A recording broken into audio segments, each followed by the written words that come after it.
తెలంగాణ వెళ్ళరాడు మళ్ళా. No no no, భర్తను ఏం చేయాలి? రెస్పెక్ట్. ఆ రెస్పెక్ట్ ఇచ్చినప్పుడు ఏమవుతుందంటే నీ కోసం ఏమైనా తెచ్చేయాలనిపిస్తుంది. Small trick. రెస్పెక్ట్ ఇచ్చినప్పుడు అమ్మ నా భార్య ఎంత రెస్పెక్ట్ ఇస్తుంది నాకు, వెళ్ళేటప్పుడు నేను మంచిగా స్వీట్ పట్టుకెళ్ళాలి. ఎప్పుడైనా తెచ్చారా? తేట్లేదు అంటే ఏంటి? మీరు సరిగా రెస్పెక్ట్ ఇవ్వట్లేదు. మీకు స్వీట్ కావాలంటే ఏం చేయాలి? రెస్పెక్ట్ ఇవ్వాలి. అంతే. భర్త అంతకంటే ఎక్కువ ఏం కోరుకోడు, రెస్పెక్ట్. రెండవది, నీ మీద ఆనుకునేలాగా నువ్వు చెయ్యాలి. నువ్వు ఒక నమ్మకస్తురాల్లాగా, అరే నేను ఒక పని చెప్పానంటే ఆమె చేస్తుంది, ఇంటిని చక్కబెట్టుకుంటుంది, ఇంట్లోనికి ఎవరిని కూడా మరి ఊరికనే రానిచ్చేయకుండా ఇల్లుని భద్రపరుచుకుంటుంది. ట్రస్ట్, నమ్మకం.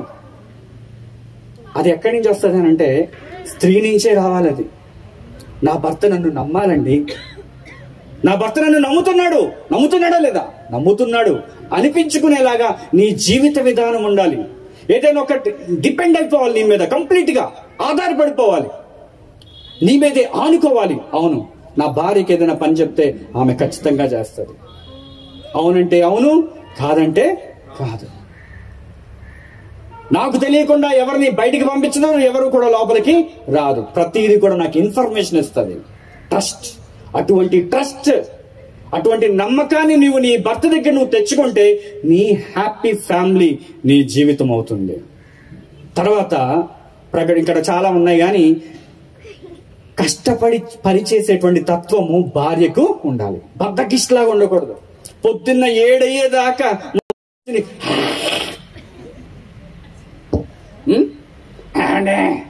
తెల్లారిందా అన్నాడు అనుకో, లేచింద్ర బాబు గేదే అనుకుంటాడు.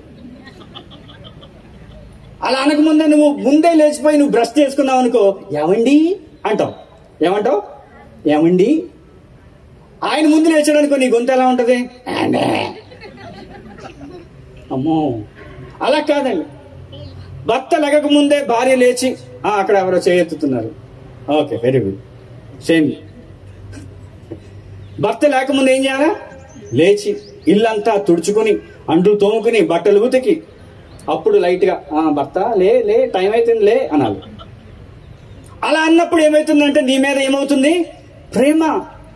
ఇచ్చి పుచ్చుకోవడంలోనే ప్రేమ. రెస్పెక్ట్ ఇచ్చిపుచ్చుకోవాలి, ప్రేమను ఇచ్చిపుచ్చుకోవాలి, మాట్లాడుకోవాలి, ప్రార్థించాలి. అంతటికంటే ముఖ్యంగా భార్య భర్తలు పడుకునే ముందు ప్రార్థన చేసుకోవాలి. హల్లెలూయా. తిన్నామా పడుకున్నామా కాదు, ఏం చేయాలి? మనము కంపల్సరీగా వాక్యాన్ని చదువుకుని ధ్యానం చేసి, ఏమండి ఈ వాక్యం నాకు అర్థం కావట్లేదు, వీలైతే మీరు చెప్పండి అని మీరు అడగాలి. ఏమైనా నాకు అర్థం కావట్లేదు, నీకేమైనా అర్థమైందా అని మీ భర్త అడగాలి. ఇద్దరికి అర్థం కాకపోతే ఆదివారం పాస్టర్ గారిని అడగాలి, దేవుణ్ణి అడగాలి. ఈ రీతిగా ఉన్నప్పుడు ఏమవుతుందంటే కుటుంబాన్ని కట్టుకున్నటువంటి వాళ్ళంగా ఉంటాము, ఇతర కుటుంబాలకు మనం ఆదర్శంగా ఉంటాము, ఇతరులు కూడా మన దగ్గరికి వచ్చి నేర్చుకునేటువంటి వాళ్ళగా ఉంటారు. ఎప్పుడు భర్త తన బాధ్యతలు నెరవేర్చినప్పుడు, భార్య తన బాధ్యతలు నెరవేర్చినప్పుడు సంతోషమే సంతోషం. హల్లెలూయా. మీరందరూ సంతోషంగా ఉన్నారా? Very good, very good. ఒకరోజు ఇలాంటి పరిస్థితుల్లో దేవుడు పెళ్లి చేసుకోమన్నప్పుడు పెళ్లి చేసుకున్నాడు. పెళ్లి చేసుకున్న తర్వాత కొంతకాలానికి మంచిగానే ఉన్నారు ఇద్దరు. ఆయనేమో కుండలు తయారు చేసుకుంటున్నాడు, ఈమెమో మంచిగా ఇంట్లో అంతం వండి పెడతా ఉంది, మంచిగా ఉన్నారు. కొంతకాలం గడిచింది, ఎంతకాలమో తెలియదు. రోజులు గడుస్తూ ఉన్నాయి. రోజులు గడిచే కొద్దీ కొంత ఒక రకమైనటువంటి ఏర్పాటు వచ్చేసింది ఇద్దరు కుటుంబంలో, ఇద్దరి జీవితంలో. ఇద్దరు కూడా విడిపోవడానికి సిద్ధంగా ఉన్నటువంటి పరిస్థితి వచ్చేసింది. ఏం జరిగిందో మనకు తెలియదు, చాలా జరుగుండొచ్చు. ఊహించుకున్నట్టయితే నాకున్నటువంటి డౌట్ ఏంటి అని అంటే, ఈమెకు డబ్బు మీద ఆశ ఉండొచ్చు. ఏముండొచ్చు? డబ్బు మీద ఆశ ఉండొచ్చు. ఈ హోషియా చూస్తేనేమో చిన్న చిన్న వ్యాపారం, చిన్న పనులు చేసుకున్నటువంటి వాడు, ఎక్కువగా డబ్బు వచ్చేది కాదు. కొంచెం చులకన ఎక్కువైపోయింది. చుట్టూ ఉన్నటువంటి ప్రజలు ఏం చేస్తున్నారు? ఇందాక మనం చూసాం కదా, వాళ్ళందరూ కూడా ధనవంతులు అవుతా ఉన్నారు. చుట్టూ ఉన్నటువంటి ప్రజలు ఏమవుతున్నారు? ధనవంతులు అవుతూ ఉన్నారు. బంగారాన్ని వెండి కొనుక్కుంటా ఉన్నారు, 2 ఇల్లు కట్టుకుంటా ఉన్నారు.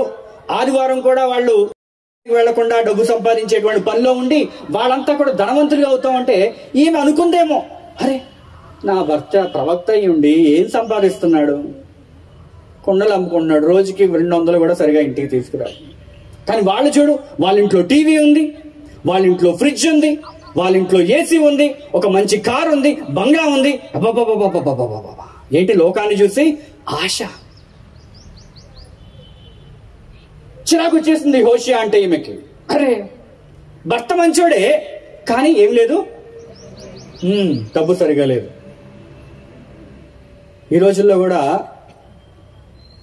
కుటుంబం కంటే డబ్బుకి ఎక్కువ ప్రాముఖ్యత ఇచ్చేటువంటి వాళ్ళు ఉన్నారు. పిల్లలు ఏమైనా పర్వాలేదు, మనం మాత్రం డబ్బు సంపాదించే పేరు మీదే బ్రతికేద్దాం.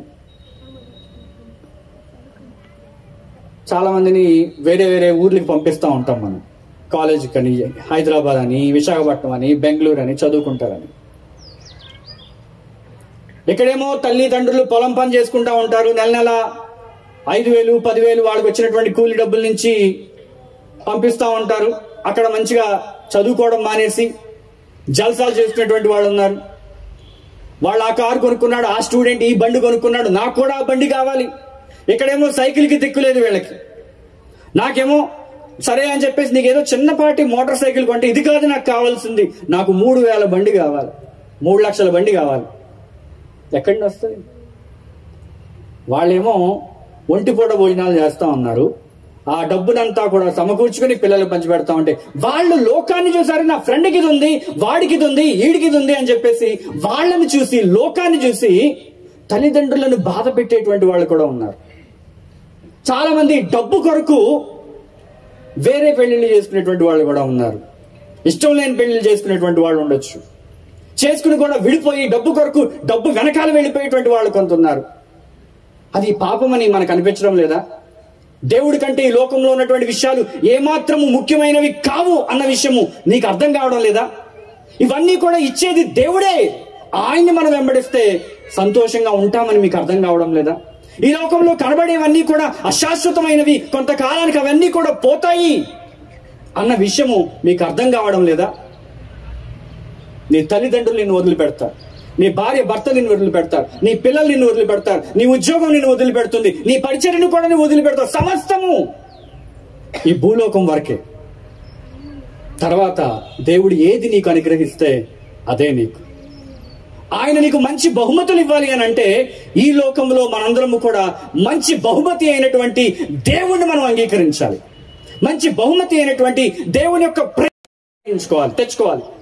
అది ఉంటే అన్నీ కూడా ఉన్నాయి అనే భావనతో నువ్వు ఎల్లకాలము నువ్వు జీవిస్తావు. ఈ హోషియా కూడా ఇష్టానుసారంగా జీవించాలనుకుంటే ఏమైనా చేయొచ్చు, కానీ అలా జీవించలా. ప్రభువు కొరకు జీవించడం మొదలు పెట్టాడు. కానీ ఈ గోమెరు అనేటువంటి ఒక స్త్రీ, వ్యభిచారం ద్వారా వచ్చినటువంటి ఒక స్త్రీ, ఆమె గోమెరు ఎప్పుడైతే భర్త సరిగ్గా సంపాదించట్లేదో వెళ్ళిపోయింది. చెప్పలేదు, కనీసం ఉత్తరం కూడా రాయలేదు. అప్పటికే 3 పిల్లలు పుట్టారు వ్యభిచారం ద్వారా. అయినా కానీ హోషియా ఏం చేస్తున్నాడు? తన సొంత పిల్లలుగా తెచ్చుకున్నాడు. ఎవరు హోషియాకు పుట్టారో, ఎవరు వేరే వాళ్ళకి పుట్టారో కూడా తెలియనటువంటి కొంత అనుమానము కూడా ఉంది ఇక్కడ. అయితే అయినప్పటికీ కూడా ఆ 3 బిడ్డలను చక్కగా పెంచుకుంటూ బాధ్యత కలిగినటువంటి ఒక తండ్రిగా జీవిస్తూ ఉన్నాడు హోషియా.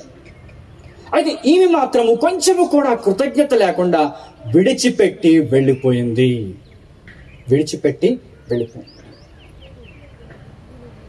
హోషియా ఒక ప్రవక్త. ప్రజలందరూ ఏం చేస్తారని చెప్పాను? సలాం కొడతారు.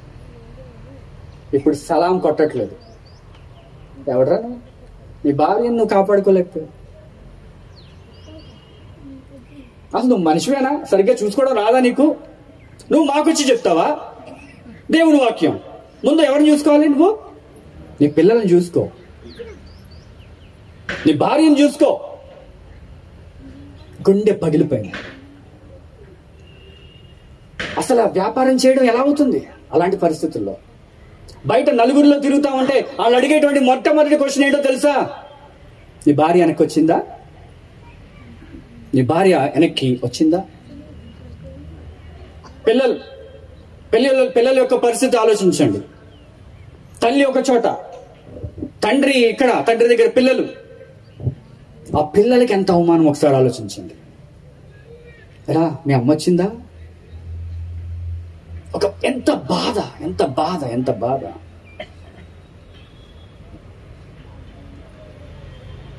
మనం కూడా దేవుణ్ణి విడిచిపెట్టి ఈ రీతిగా వెళ్ళిపోతున్నప్పుడు దేవుని యొక్క హృదయము ఎంత పగిలిపోయి ఉంటుందో ఒకసారి ఆలోచించండి. నిన్ను భార్యగా నువ్వు వ్యభిచారము చేస్తున్నావని తెలిసి కూడా ఆయన నిన్ను ప్రేమించి దగ్గర చేర్చుకుని నిన్ను పోషిస్తా ఉంటే అప్పటికీ కూడా దేవుణ్ణి విడిచిపెట్టి పరాయి పురుషునితో వెళ్ళిపోతే, లేకపోతే పరాయి వాళ్ళని ఆరాధిస్తా ఉంటే, పరాయి వాళ్ళని నా దేవుడు అని అన్నప్పుడు మనల్ని సృష్టించినటువంటి యొక్క సృష్టికర్త యొక్క హృదయము ఎంత తల్లడిల్లిపోయి ఉంటుందో ప్రజలకు నేర్పించాలనుకుని హోషియా ద్వారా ఈ యొక్క బ్రతుకుని ప్రజలకు చూపిస్తా ఉన్నాడు. హోషియా కూడా, ఇగో నేను ఇంత బాధను అనుభవిస్తున్నాను, నువ్వు కూడా అంత బాధని అనుభవించాలి. నిన్ను ప్రజలు చూస్తున్నారు, నన్ను వాళ్ళు పట్టించుకోవట్లేదు, నిన్ను చూస్తున్నారు, నీ జీవితాన్ని ప్రజలు చూడాలి, ఇలాంటి ప్రజలు వాళ్ళు అని చెప్పి హోషియా జీవితం ద్వారా ప్రజలకి ఒక పాఠాన్ని నేర్పించాలనుకుంటున్నాడు. హోషియా ఎంత ప్రేమ కలిగి ఉన్నాడో అన్న విషయాన్ని ప్రజలకి చూపించాలనుకుంటున్నాడు. ప్రజలకి మాత్రమే కాదు కానీ తన సొంత భార్య పట్ల తన ఎంత బాధ్యతగా ఉన్నాడో ప్రజలకు చూపించాలనుకుంటా ఉన్నాడు. ఈ పెళ్ళి అయింది, ఆమె ఎక్కడికో వెళ్ళిపోయింది. వదిలిపెడతాడండి భర్త? ఎక్కడుంది నిజంగా ప్రేమించినటువంటి భర్త? నా భార్య ఎక్కడ ఉంది, పదండ్రా పిల్లలు మనం వెళ్దామని చెప్పి ఊరూరా తిరగడం మొదలు పెట్టి ఉండొచ్చు. దేవుడు కూడా అంతే, మన కొరకు ఎప్పుడొస్తారా అని ఎదురు చూస్తూ ఉంటాడు. తప్పిపోయినటువంటి గొర్రె పిల్లలను ఎతికినట్టుగా మనల్ని వెతుకుతా ఉన్నాడు, నిన్ను వెతుకుతా ఉన్నాడు దేవుడు. నువ్వు లోకంలో పడిపోతా ఉంటే, పాపంలో పడిపోతా ఉండంటే, వ్యభిచారంలో పడిపోతా ఉండంటే ఎప్పుడు దేవుడు మనల్ని ఎప్పుడు బయటకు వస్తావా? తప్పిపోయినటువంటి కుమారుడు అన్ని సమస్తాన్ని తీసుకుని వెళ్ళిపోతే ఇంకా ఎదురు చూస్తా ఉన్నాడు. సంవత్సరాలు గడిచినా ఎప్పుడు వస్తాడు నా కుమారుడు? వస్తాడు. తప్పిపోయినటువంటి కుమారుడు నా ఆస్తిని నాకు ఇచ్చే అన్నాడు. ఆస్తి ఎప్పుడు వస్తుందండి? ఆ వ్యక్తి చనిపోయిన తర్వాత ఆస్తిని పిల్లలకి ఇస్తాం. అంటే బ్రతికుండగానే ఆస్తి అడుగుతున్నాడు అంటే నువ్వు బ్రతుకున్నా లేనట్టే నా ఆస్తి నాకు కావాలి అని తీసుకున్నటువంటి కొడుకు గురించి సంవత్సరాలు ఆ తండ్రి ఎదురు చూస్తా ఉన్నాడు. మనం కూడా అంతే, తప్పిపోయినప్పుడు ఎదురు చూస్తాం, ఎప్పుడు వస్తాడా. ఈ గోమేరు కూడా అలా వెళ్ళిపోయింది. పదండి వెళ్దామని చెప్పి ప్రతి ఇళ్ళు తట్టడం మొదలు పెట్టాడు. టక్ టక్ టక్. గోమేరు అనేటువంటి ఒక స్త్రీ ఇటువైపు వచ్చిందా? అమ్మ గోమేరు ఇక్కడ ఉందా? ఏమండి, ఇదిగో మా అమ్మ పెద్ద జడ వేసుకుంటుందండి, ఆమె ముక్కు కొంచెం పొడుగ్గా ఉంటుంది, ఆమెను కానీ మీరు ఏమైనా ఇక్కడ చూసారా? మేము చూడలేదు. ఇలా ఎతుకుతా ఉన్నారు, అందరూ కూడా ఎతుకుతా ఉన్నారు. మేబీ ఒక రోజు ఏమైనా కనిపెట్టి ఉండొచ్చు పిల్లలు. ఇగో అమ్మా అని చెప్పి కౌగిలించుకుంటే ఆమె చూసి కన్నీళ్లు విడిచి మంచిగా ముద్దాడి, ఇదిగో నేను ఇందులో నుంచి బయటికి రాలేను, నేను ఇంకా బయటికి రాలేను, మీరు వెళ్ళిపోండి అని చెప్పి పిల్లల్ని పంపించేసిందేమో, మనకి తెలియదు. కంపల్సరీగా వెతుకుంటారు, కనుగొని ఉంటారు. ఆమె రాలేదు. మనుషుల యొక్క హృదయం ఎలా అయిపోయిందనంటే కనీసం పిల్లల ముఖాలు చూసైనా మనము భర్తతో ఉందాము, చూసైనా నా జీవితాన్ని మార్చుకుంటాను, పిల్లల ముఖాన్ని చూసైనా నాలో ఉన్నటువంటి పాపాన్ని వదులుకుంటామో అనేటువంటి తల్లిదండ్రులు ఉన్నారా? పిల్లల ముందే కొట్లాడుకుంటారు, పిల్లల ముందే బూతు మాటలు మాట్లాడుకుంటారు, పిల్లల ముందే పాపం చేస్తూ ఉంటారు, పిల్లల ముందే సిగరెట్లు తాగుతూ ఉంటారు, పిల్లల ముందే తాగుతూ ఉంటారు. వాళ్ళకి నువ్వేం బోధిస్తావు? నీ జీవితమే నీకు సరిగ్గా లేనప్పుడు నీ పిల్లలకి నువ్వు ఏం బోధిస్తావు? అలాంటి పిల్లల యొక్క పరిస్థితి ఎంత భయంకరంగా ఉంటుందో తెలుసా? చాలా భయంకరంగా ఉంటుంది. వాళ్ళ యొక్క జీవితాల్లో భయంకరమైనటువంటి మార్పులు వస్తూ ఉంటాయి. వాళ్ళ యొక్క మానసిక స్థితి, ముఖ్యంగా తల్లిదండ్రులు లేనటువంటి పిల్లలు కానీ, ఒక తల్లి ఉండి ఒక తండ్రి లేనటువంటి విడిపోయినటువంటి వారి యొక్క కుటుంబాలు కానీ, ఒకే ఇంట్లో ఉంటూ గొడవలు పెట్టుకుంటూ శాంతి సమాధానం లేకుండా కొట్టుకునేటువంటి కుటుంబాలు ఉంటాయి చూడండి. పిల్లలు ఎరుగుతూ ఉంటారు చూడండి. వాళ్ళ యొక్క మానసిక స్థితి ఎలా ఉంటుందో తెలుసా? 9 నెలలు కని బయటపడేస్తే నువ్వు తల్లివైపోవు, వాని యొక్క ఆత్మీయ జీవితం, వాని యొక్క శారీరక జీవితం, వారి యొక్క స్పిరిచువల్ లైఫ్ ఎలా ఉంటుంది అని నువ్వు ఒక తల్లిగా, ఒక బాధ్యతగా నువ్వు అతన్ని పెంచినప్పుడే నువ్వు నిజమైనటువంటి ఉమెన్, స్త్రీ. నువ్వు నిజమైనటువంటి తండ్రి ఎప్పుడు అవుతావంటే వాళ్ళ యొక్క పోషణ చూసుకుంటే, వాళ్ళ యొక్క బాధ్యతలు తీసుకుని వారిని సరైనటువంటి మార్గంలో వెళ్తూ వాళ్ళ కొరకు నువ్వు జీవించినప్పుడే నువ్వు తండ్రివి. లేకపోతే నువ్వు ఒక మగాడివి మాత్రమే, తండ్రివి ఎప్పుడు కాలేవు. నువ్వు తండ్రివి కావాలన్నా, తల్లివి కావాలన్నా పిల్లల పట్ల నువ్వు బాధ్యత కలిగి ఉండాలి. గొడవలు అయితే ఏమవుతారంటే చాలా భయంకరమైనటువంటి స్థితిలో వాళ్ళు వెళ్ళిపోతూ ఉంటారు.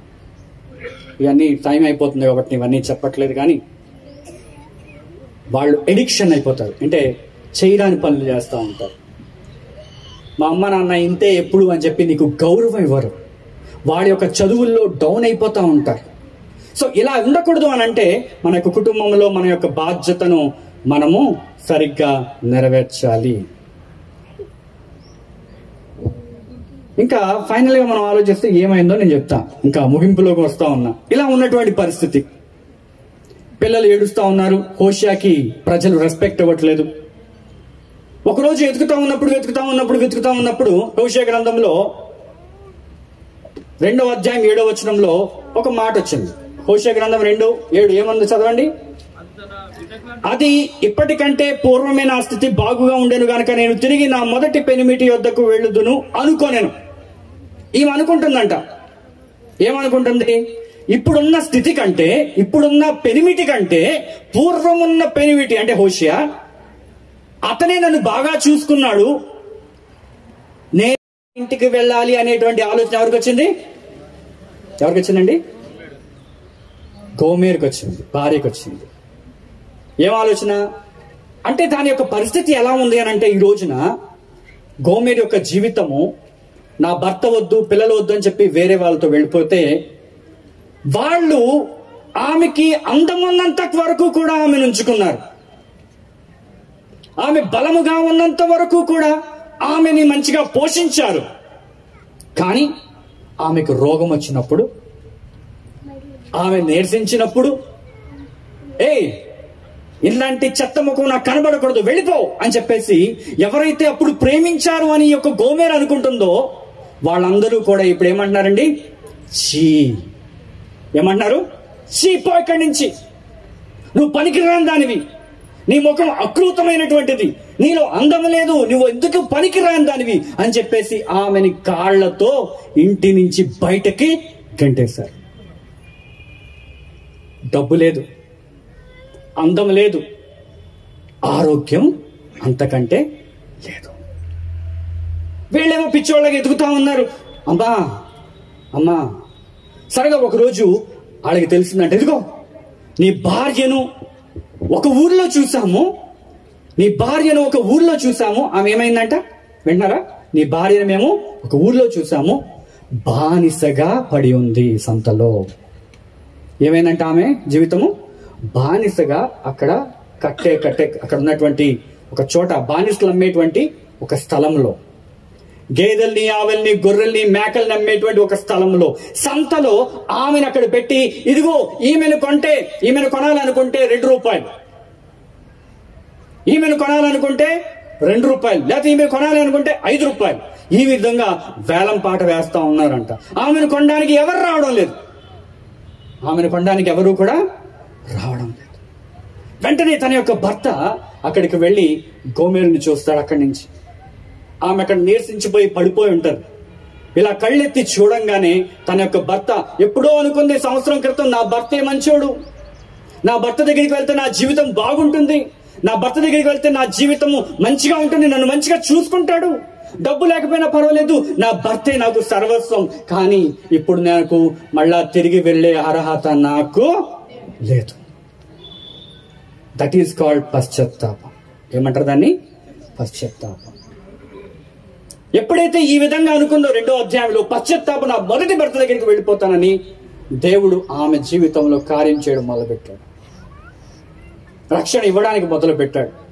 రక్షణ అంటే ఏంటో కాదు, అసలు ఈరోజు రక్షణ అంటే ఏంటి అని అంటే, గురించి నువ్వు తెలుసుకోవాలి. ఫస్ట్ నీ బ్రతుకేంటి, నువ్వేంటి అని తెలుసుకుని నీవు దేవుని కంటే తక్కువ వాడివి, ఎందుకు పనికిరాని వాడివి, నేను పాపాత్ముడని నువ్వు ఎప్పుడైతే గ్రహించి ఆయన యొక్క పరిశుద్ధతను నీవు తీసుకుంటావో ఆ రోజు నీకు మారు మనస్సు, రక్షణ భాగ్యం నీకు దొరుకుతుంది.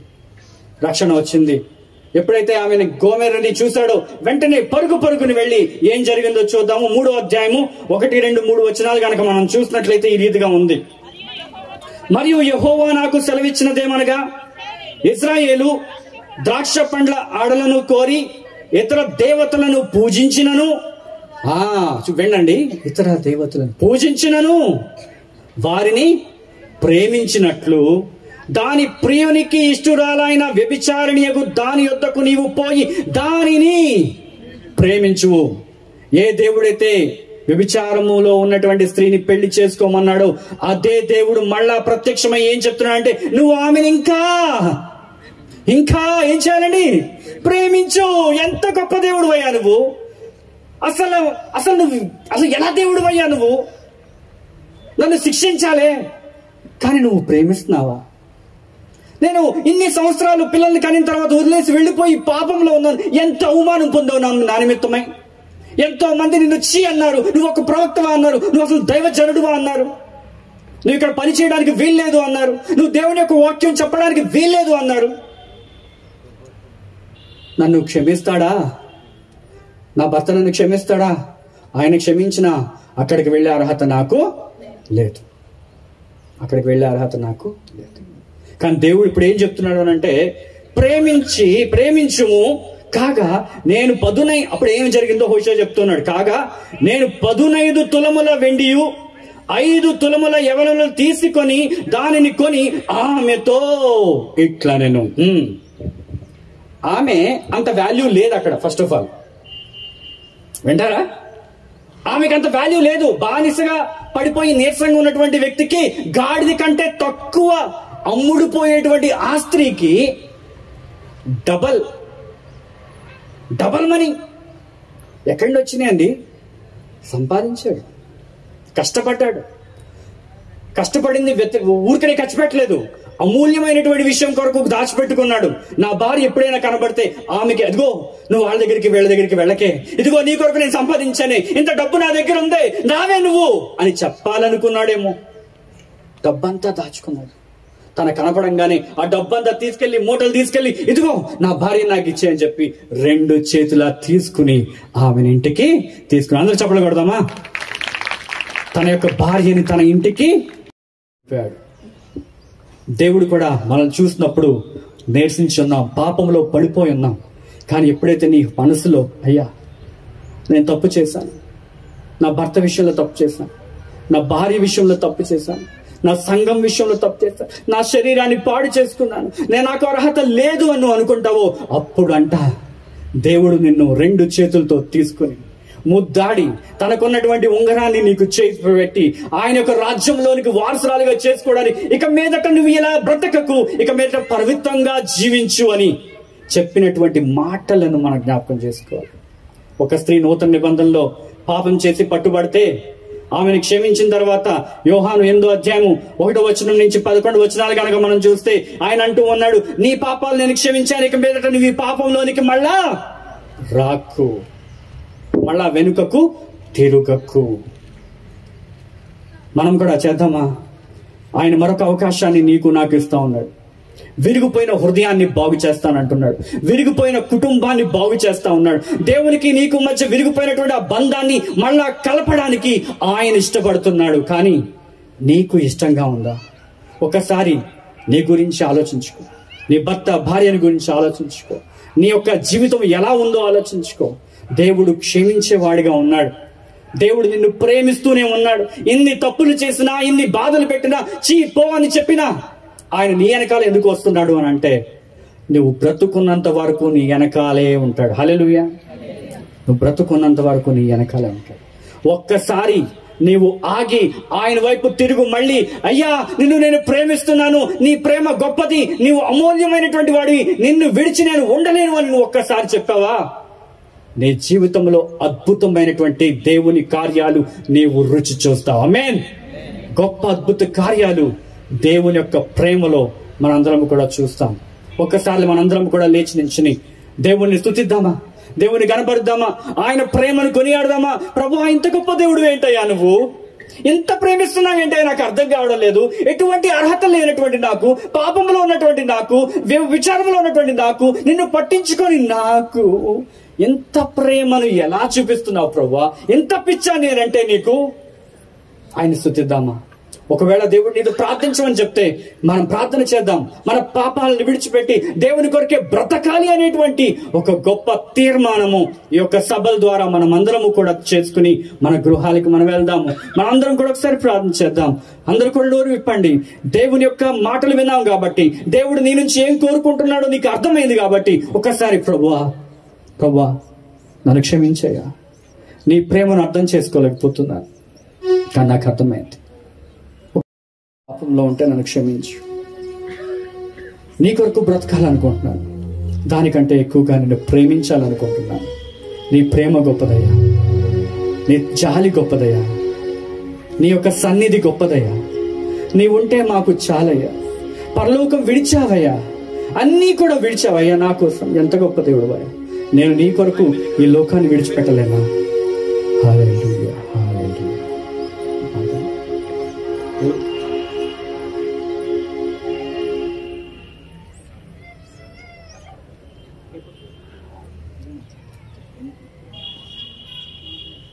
నీవుంటే నాకు చాలు. మనందరం కూడా ఈ పాట పాడుకుంటూ దేవుని స్తుతిద్దాం, కనపరుద్దాం. ఎవరు కూడా మౌనంగా ఉండద్దు. అందరూ కూడా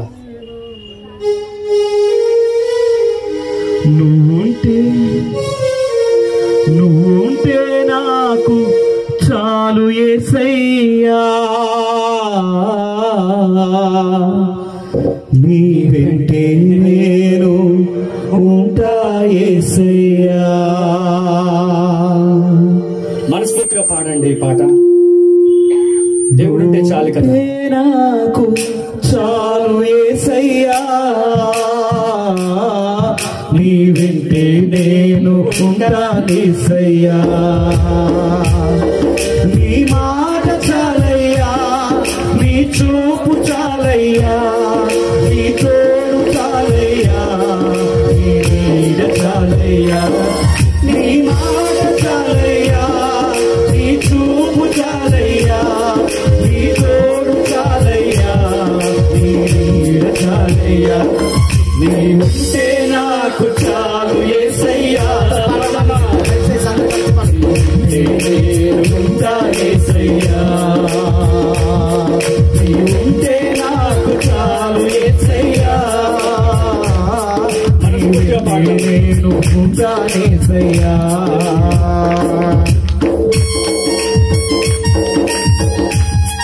మన మనసులో దేవుణ్ణి స్మరించుకుందాం. అవును ప్రభా, నీ ఉంటే నాకు ఈ లోకంలో చాలయ్యా, ఇంకా వేరెవరు కూడా నాకు అక్కర్లేదు. నీ ప్రేమ చాలు, నీ తోడు చాలు, నీ జాలి చాలు. ఈ లోకంలో ఉన్నవన్నీ కూడా వ్యర్థమేనా?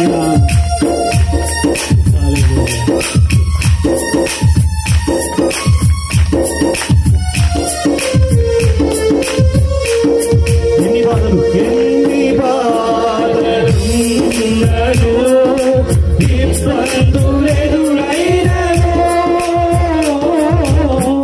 ఎంత కష్టము వచ్చినా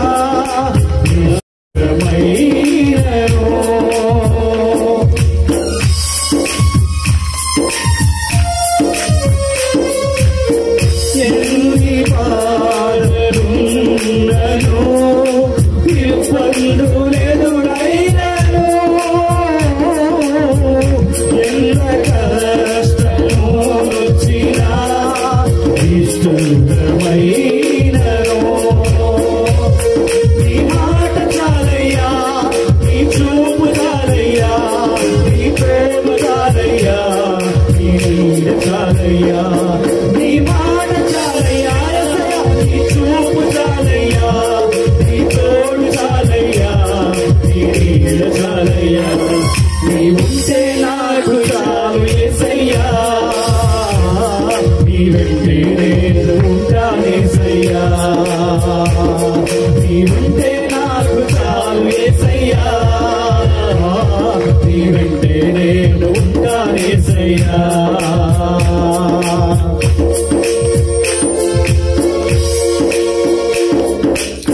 బ్రతుకునావా పగిలినా కరలి పాలయ్యను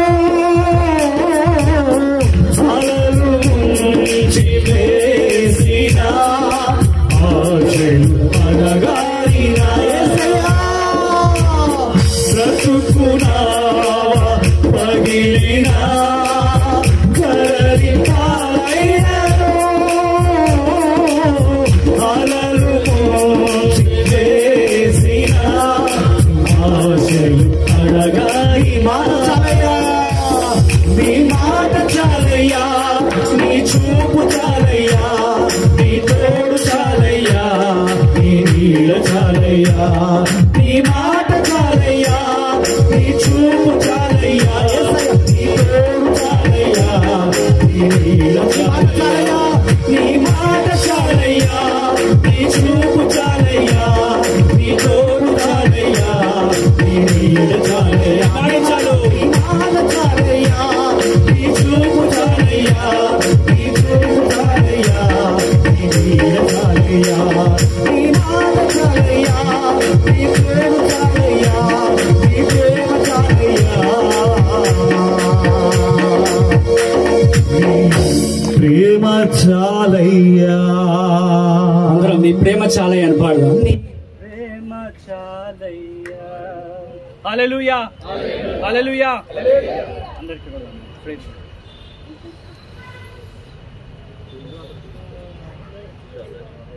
సరే బిగ్గరగా చప్పటి కొట్టి ఏమనుకోకుండా కొంచెం ఇంకా ఇటు జరగండి. వాళ్ళని జరగమంటే జరగలేదు, మీరు ఇటు జరిగితే వాళ్ళు జరుగుతారు. అందరూ ఒకే దగ్గర ఉన్నారు అక్కడ గుంపుగా. మీరందరూ ఇవి ఇచ్చి వరకు జరగండి, ఇంకా ముందుకు రావచ్చు. చాలా ప్లేస్ ఉంది, మీరు ఆలస్యంగా వచ్చి అక్కడ కూర్చున్నారు. మనం ప్రార్థన చేసుకుందాం. జరగండి జరగండి. మధ్యలో కూడా పోవడానికి రావడానికి గ్యాప్ ఇవ్వండి, కానుకలు పట్టడానికి. తమ్ముడు మధ్యలో గ్యాప్ ఇవ్వండి, మధ్యలో గ్యాప్ ఇవ్వండి. మధ్యలో బార్డర్ ఇచ్చి పెట్టండి. మధ్యలో ప్రార్థన చేసుకుందాం. మన మధ్యలో ప్రకాష్ పాస్టర్ గారు ఉన్నారు.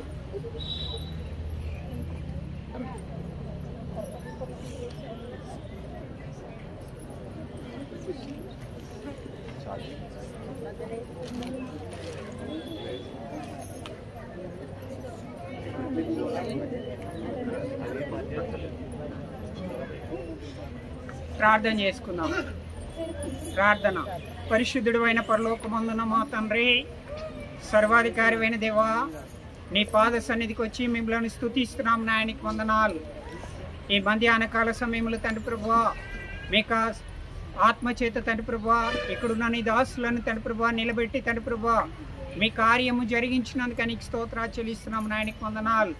అలనాడు తండ్రి ప్రభువా హోషేయ ప్రవక్తను తండ్రి ప్రభువా, నాయన గోమేరుని తండ్రి ప్రభువా మా మధ్యలో మా ముందు ఉంచి తండ్రి ప్రభువా వారి జీవితాల ద్వారా తండ్రి ప్రభువా ఈ లోకంలో తండ్రి ప్రభువా మేము జీవిస్తుండగా తండ్రి ప్రభువా ఏ రీతిగా తండ్రి ప్రభువా ముందుకు సాగాలో తండ్రి ప్రభువా మీరు మాకు నేర్పించినందుకు అనేక స్తోత్రాలు సమర్పిస్తున్నాము. నాయనికి వందనాలు. ప్రత్యేకంగా తండ్రి ప్రభువా మీరు పరలోకము నుండి తండ్రి ప్రభువా మమ్మల్ని ఎప్పుడు కూడా తండ్రి ప్రభువా ఆహ్వానిస్తూ తండ్రి ప్రభువా ఎప్పుడు కూడా తండ్రి ప్రభువా మా వైపు చూస్తూ తండ్రి ప్రభువా ఈ లోకంలో తండ్రి ప్రభువా నేను గణపరిచే వారంగా నీ సత్యవాక్య ప్రకారంగా తండ్రి ప్రభువా జీవించడానికి తండ్రి ప్రభువా మమ్మల్ని తండ్రి ప్రభువా నాయనికి వందనాలు. మీరు వెంటాడుతున్నాను ఆయనకి స్తోత్రాలు సమర్పిస్తున్నాము. నాయనికి వందనాలు. నీ ప్రేమ ఎంత గొప్పది నాయనికి స్తోత్రాలు చెల్లిస్తున్నాం.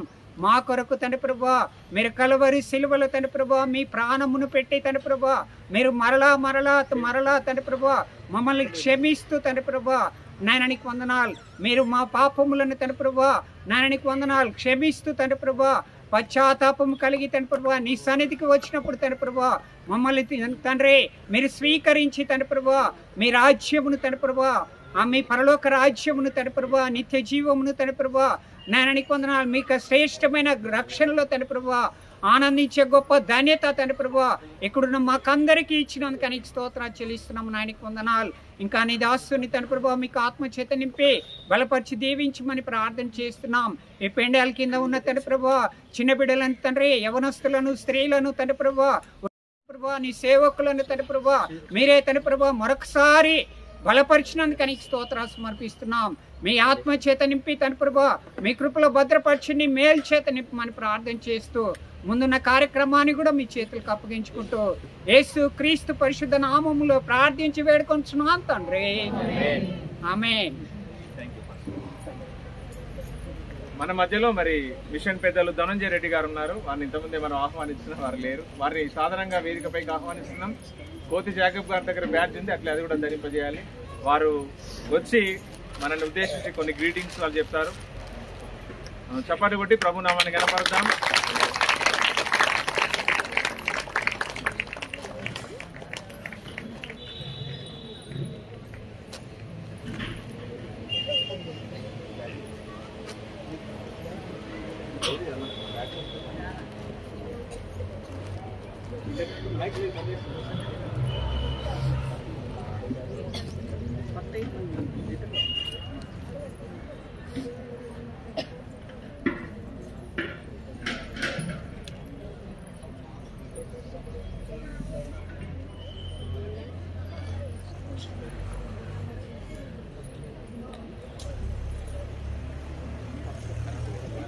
అదే సార్, అది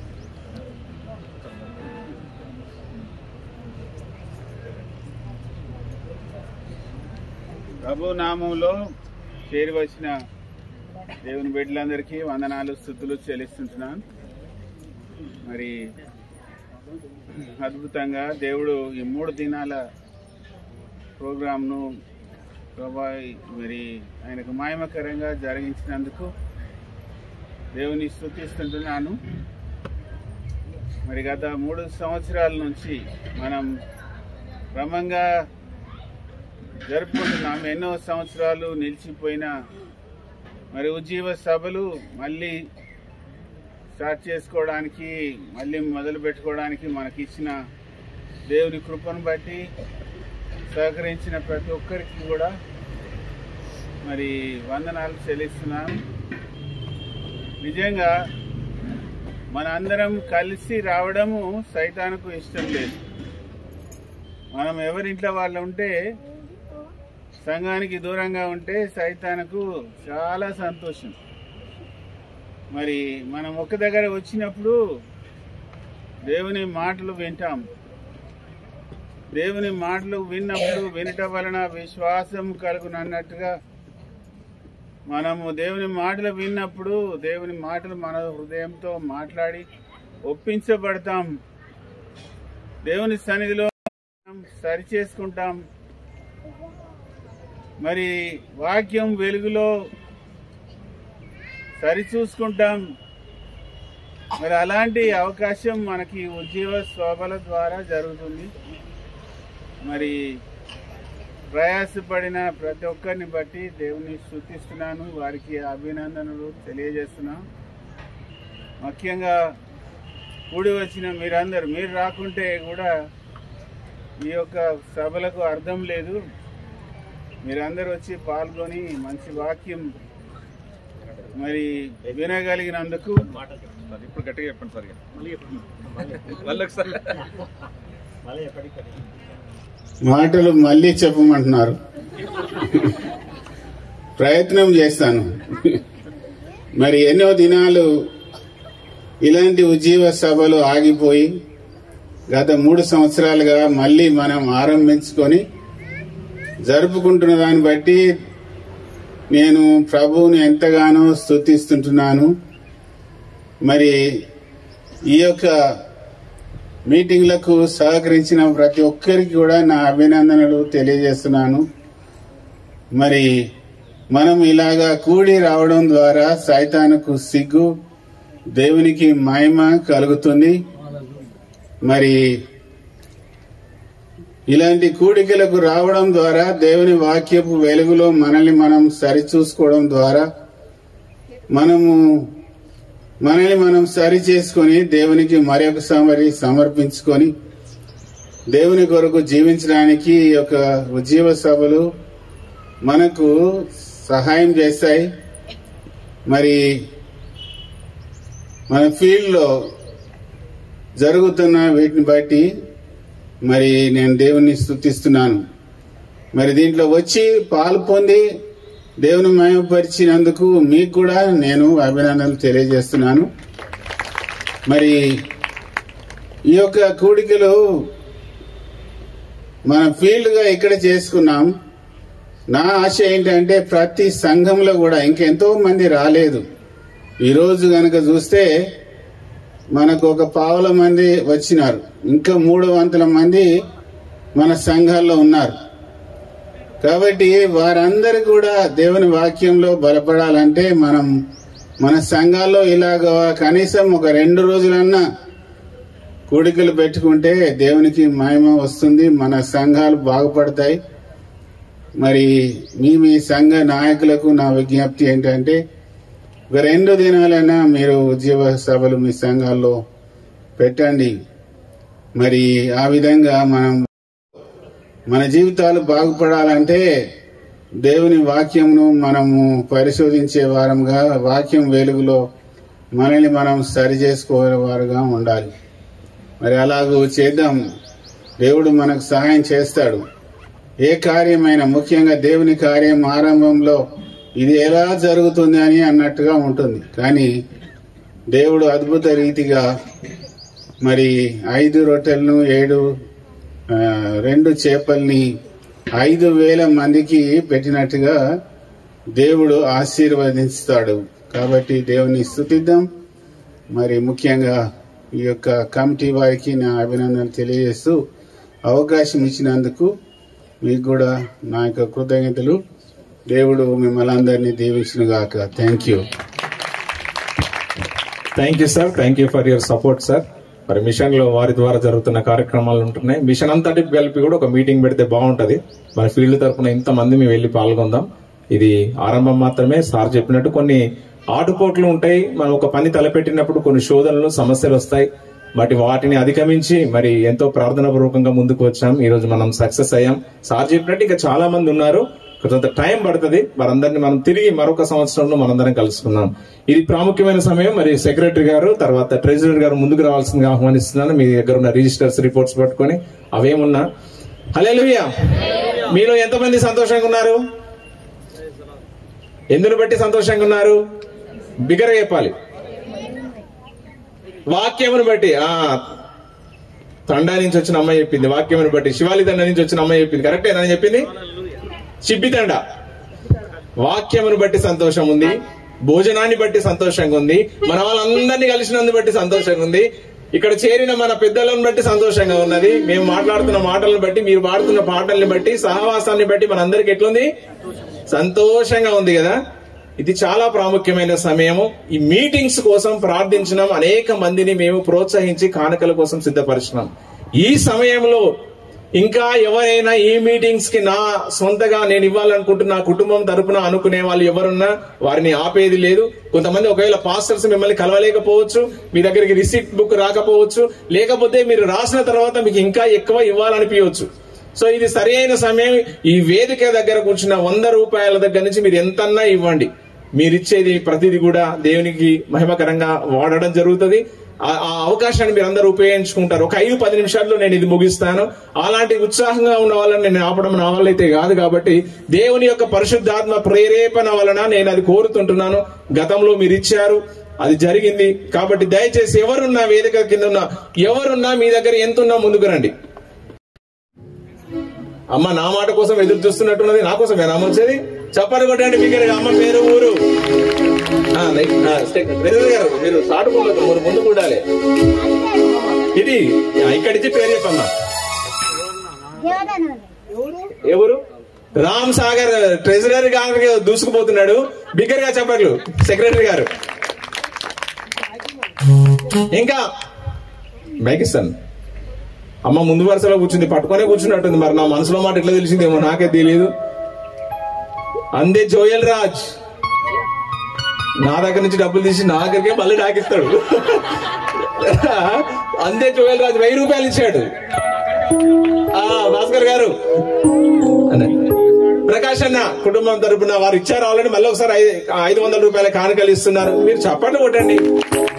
ఎంతైనా పర్వాలేదండి. 100 రూపాయలే 200 ఉన్నాయని బాధపడాల్సిన అవసరం లేదు. ధైర్యంగా ముందుకు రండి. ఈ రోజు దేవుడు ఇక్కడ చూస్తున్నాడు. మీటింగ్స్ కోసం మీ యొక్క సహాయం మీకు ఇవ్వాలన్నది. మీరు వెనకకు పోవాల్సిన అవసరం లేదు. ఎంతున్నారండి, త్వరగా రావాలి. నరసైపోయి అరుణ మన రిసిప్ట్ బుక్ లో రాయలేదు చెల్లి. అయ్యో మరి తగ్గుతుందిగా లెక్క. ఆడ మేము మరి ఎక్కువ చూస్తున్నాం, అయినా పర్వాలేదు, ఇళ్ళకే కలుపుతా నేను. అరుణ నరసాయిపల్లి సంఘం అంటే మా సంఘం 500 రూపాయలు. రూతమ్మ గారు వస్తున్నారు.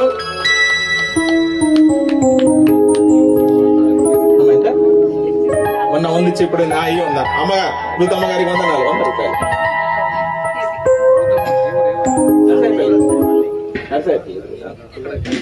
అమ్మ బాగున్నారా?